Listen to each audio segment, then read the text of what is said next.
مجھے یہاں پہ ایک بات یاد آئی، احسن البیان مولانا محمد جوناگڑھی غیر مقلد کا ترجمۃ القرآن کریم ہے، اور اس قرآن کریم پر حاشیہ لکھا گیا ہے جسے حواشی بھی کہتے ہیں، تفسیر بھی کہتے ہیں۔ اب اس کے مقدمے میں بڑی عجیب بات لکھی ہے، کیا جی اللہ کو اللہ کہنا چاہیے، خدا نہیں کہنا چاہیے، اس سے شرک کی بو آتی ہے۔ اور پھر یہ کہا کہ پورے احسن البیان میں جہاں پہ لفظ خدا لکھا تھا ہم نے بدل کے وہاں پہ اللہ اور رب لکھ دیا ہے۔ تو میں نے اس پر ایک تبصرہ کیا، 1 گھنٹے کا تفصیلی تبصرہ احسن البیان پر موجود ہے، آپ اس کو سن سکتے ہیں۔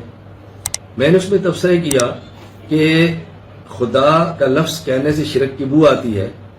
آپ نے تفسیر میں لفظ خدا کاٹ کے اللہ لکھا تو تفسیر کا شرک ختم ہو گیا اور آپ نے اس کو مواحد بنا دیا۔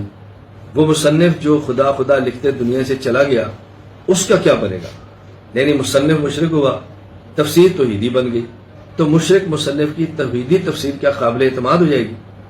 تو سوال یہ ہے، اگر تقلید شرک ہے جیسا کہ یہ حضرات کہتے ہیں تو حضرت امام بخاری رحمہ اللہ تعالیٰ تو مقلد ہے، تو اگر ان کی بات کو مان لیا جائے تو امام بخاری رحمہ اللہ کو کس کھاتے میں یہ ڈالیں گے؟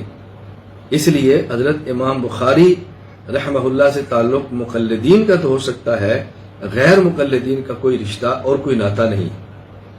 تو حضرت امام بخاری نور اللہ مرقدہ ہمارے ہیں، یہ کسی اور کے نہیں ہے، بخاری سے ہمارا تعلق ہے، ہمارا رشتہ ہے۔